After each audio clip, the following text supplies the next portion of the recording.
Ta parole est une lampe à mes pieds, une lumière sur mon sentier. Psaume 119, verset 105. La méditation.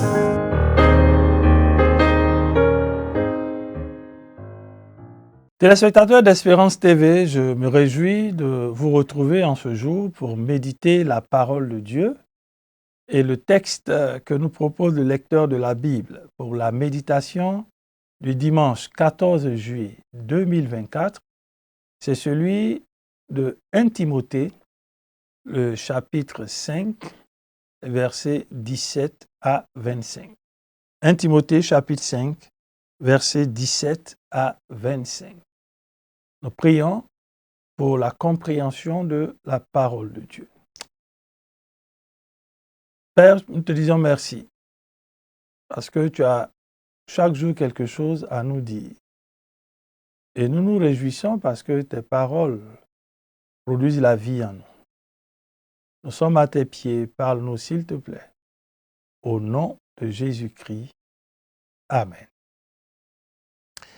1 Timothée, chapitre 5, versets 17 à 25, c'est le texte de la méditation du dimanche 14 juillet 2024. Nous faisons la lecture du texte.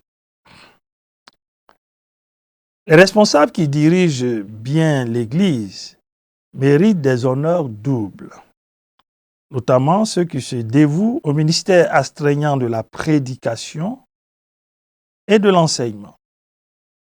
Car l'Écriture déclare: tu ne mettras pas de muselière au bœuf qui foule le grain, et encore, l'ouvrier mérite son salaire. N'accepte pas d'accusation contre un responsable d'église si elle n'est pas appuyée par 2 ou 3 témoins. Ceux qui ont péché, reprends-les devant tous, afin que cela inspire de la crainte aux autres. Verset 21. Je te conjure solennellement devant Dieu, devant Jésus-Christ et ses anges élus, d'observer ces règles sans parti pris ni favoritisme. N'impose pas trop vite les mains à quelqu'un et ne t'associe pas au péché d'autrui. Conserve-toi pur. Tu ne devrais pas boire exclusivement de l'eau. Prends un peu de vin à cause de ton estomac et de tes fréquents malaises. Il y a des personnes dont les fautes sont évidentes, avant même qu'on les juge. Pour d'autres, on ne les découvre que par la suite. Verset 25.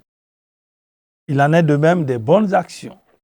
Chez certains, elles sont immédiatement apparentes. Mais là où ce n'est pas le cas, elles ne sauraient rester indéfiniment cachées. Amen.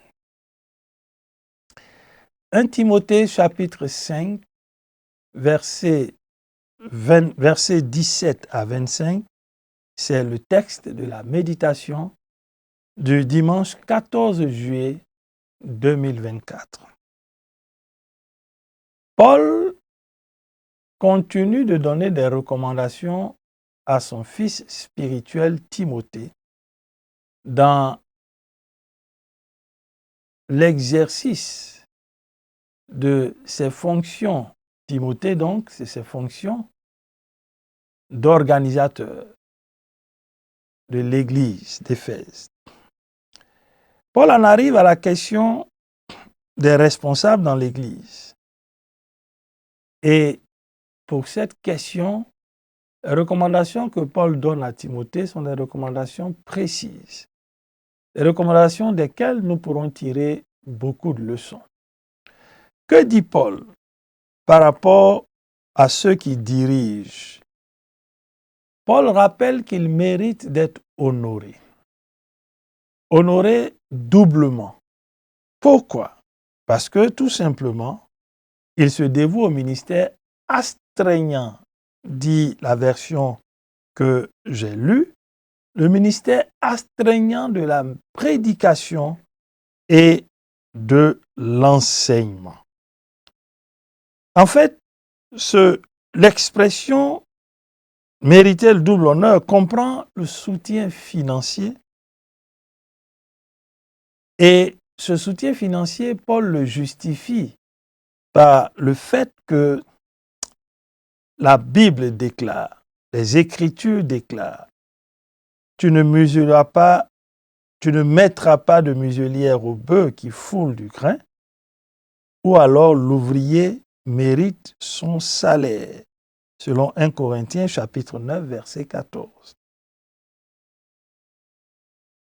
Dans cette première recommandation, nous pouvons voir 3 choses importantes.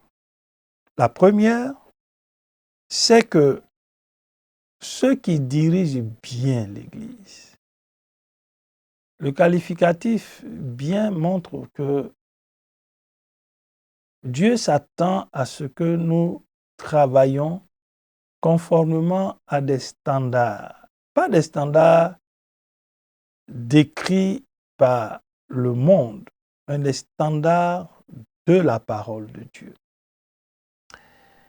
Et ceux qui travaillent dans ce sens, qui se donnent pour que le peuple soit enseigné, soit instruit, soit nourri, ceux-là méritent d'être honorés, considérés, respectés.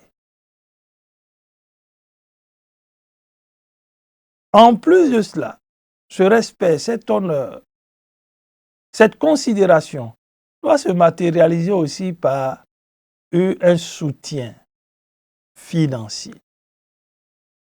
Et là-dessus, Paul est très clair.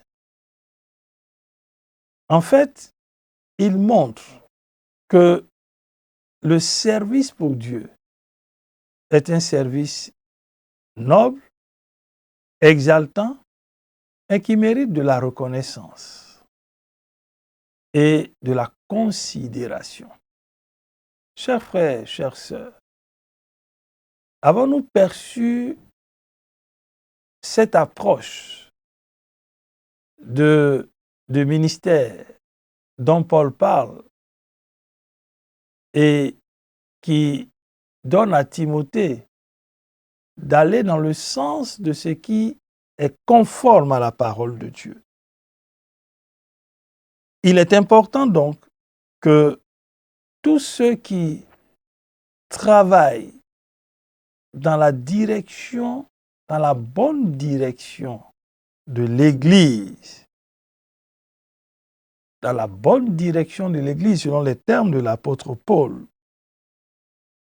ceux qui se dévouent à ce ministère astreignant de la prédication et de l'enseignement, qu'ils soient honorés, qu'ils soient respectés, qu'ils soient considérés.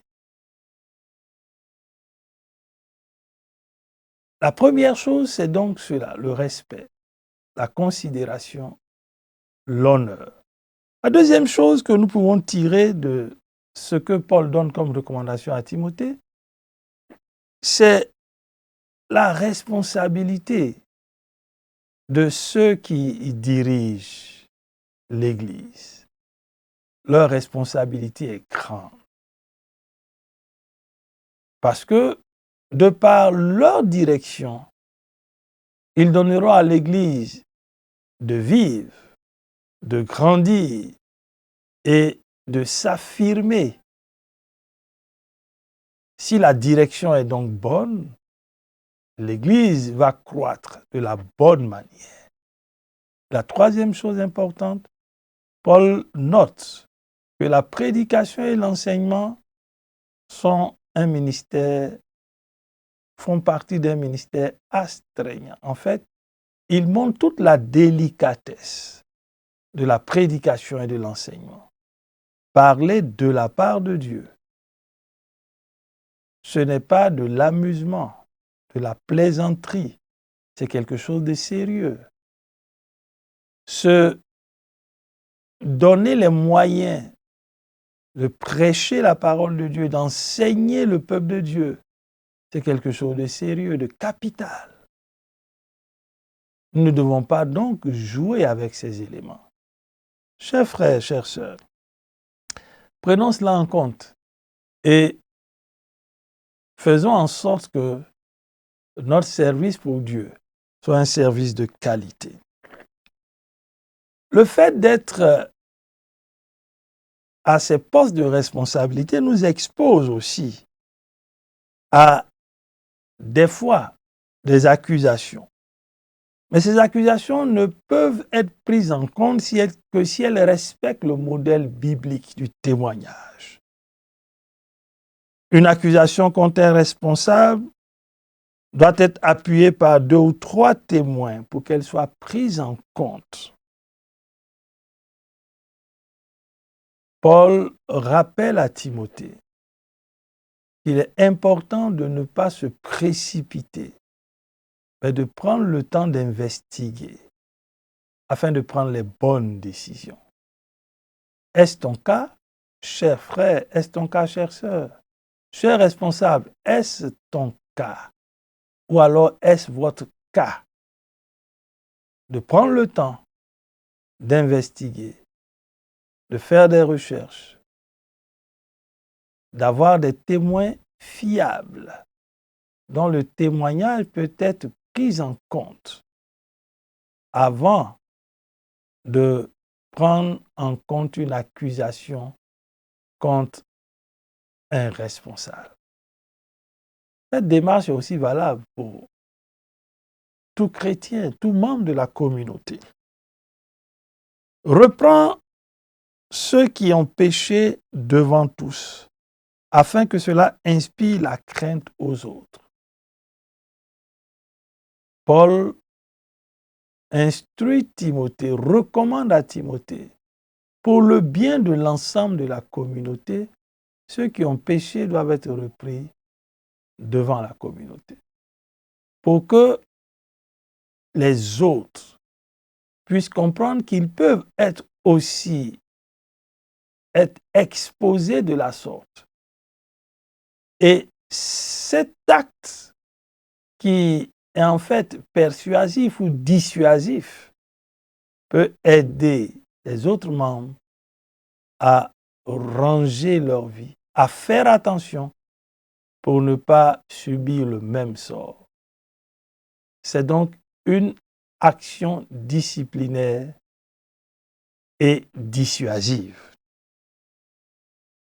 Paul rappelle aussi à Timothée de travailler sans parti pris, ni favoritisme.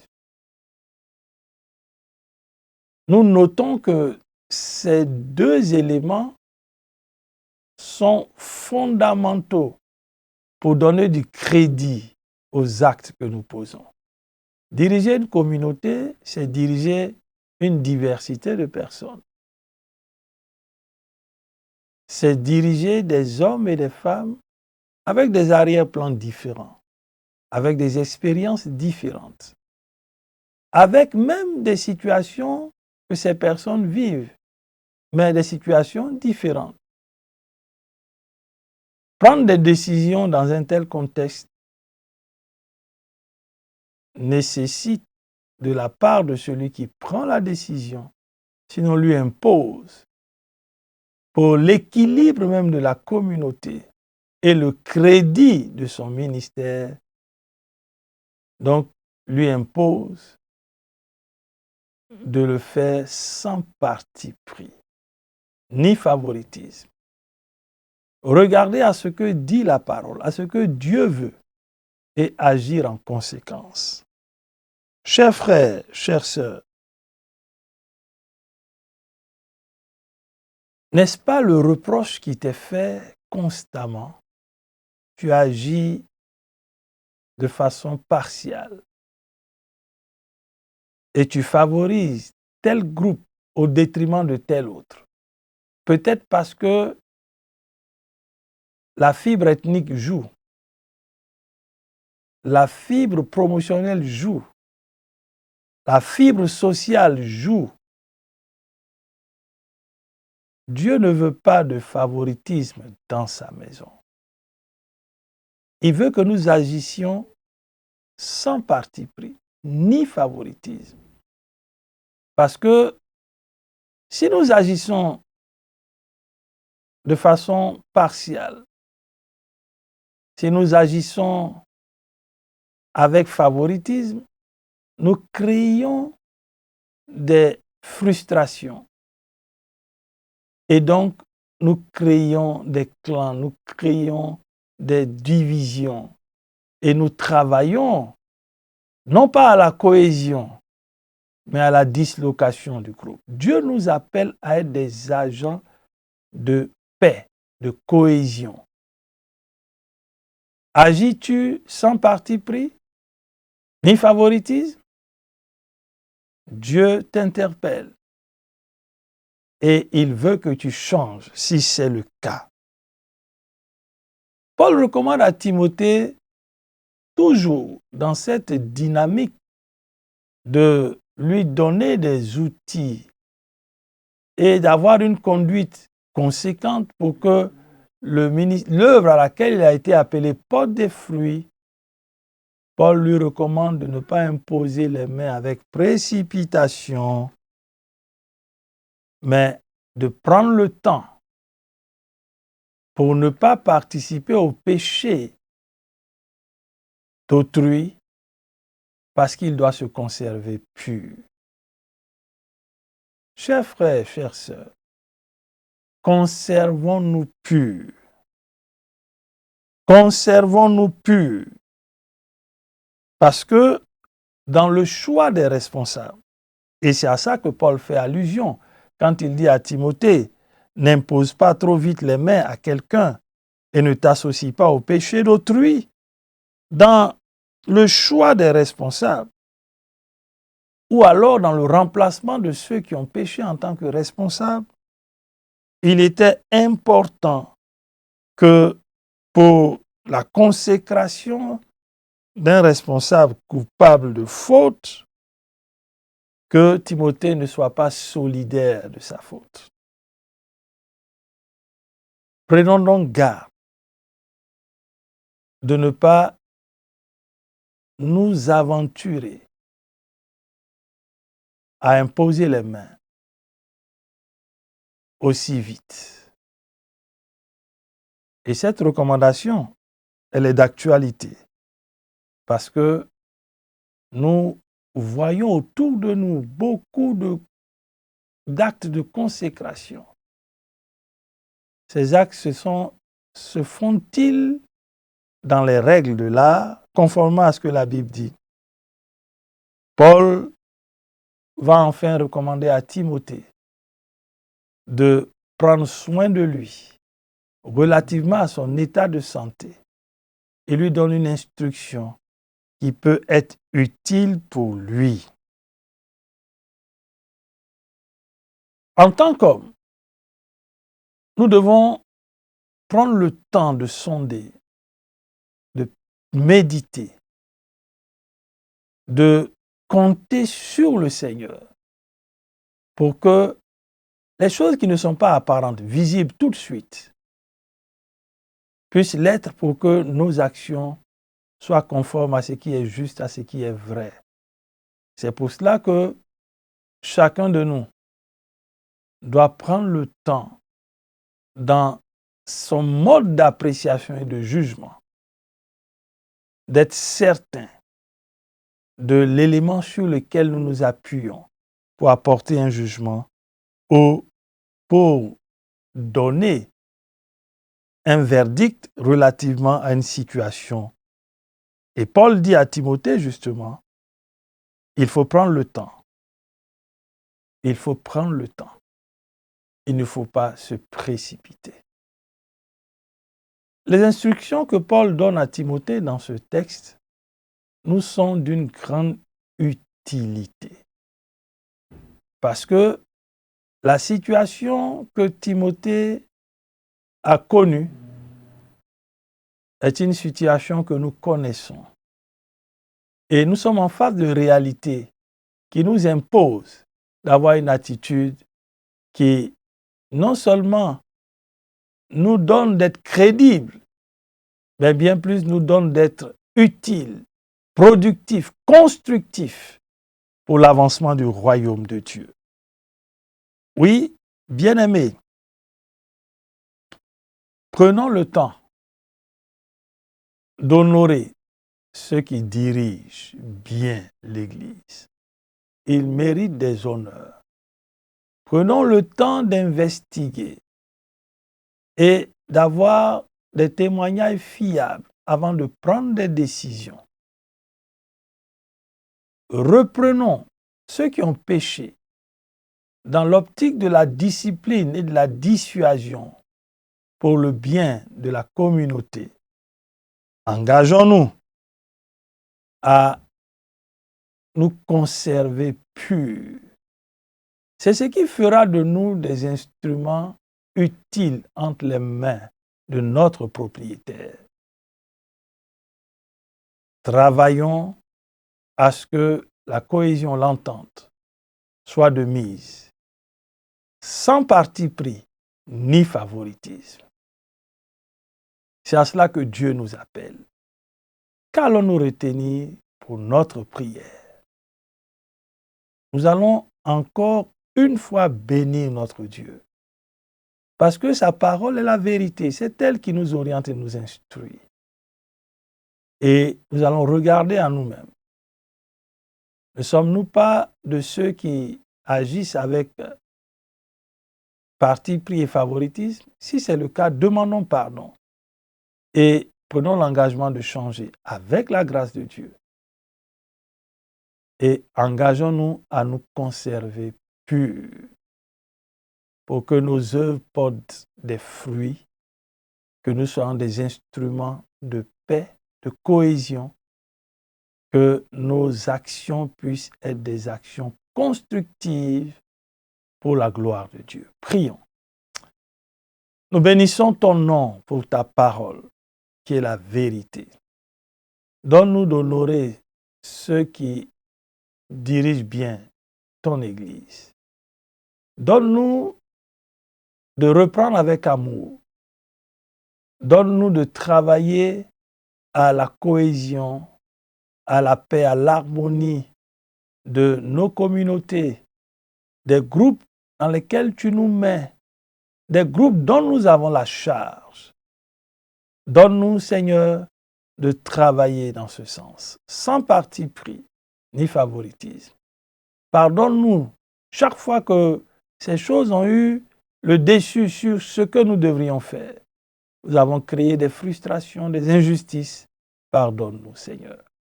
Et donne-nous désormais de travailler dans le sens de ce qui est juste, de ce qui est droit, de ce qui est bien. Donne-nous de nous conserver purs pour que nos actions portent et qu'elles servent à bâtir ton Église, à bâtir la société. Merci Seigneur. À toi seul la gloire au nom de Jésus. Amen. Merci chers téléspectateurs pour votre écoute. Nous nous retrouverons très bientôt. Shalom. Ta parole est une lampe à mes pieds, une lumière sur mon sentier. Psaume 119, verset 105. La méditation.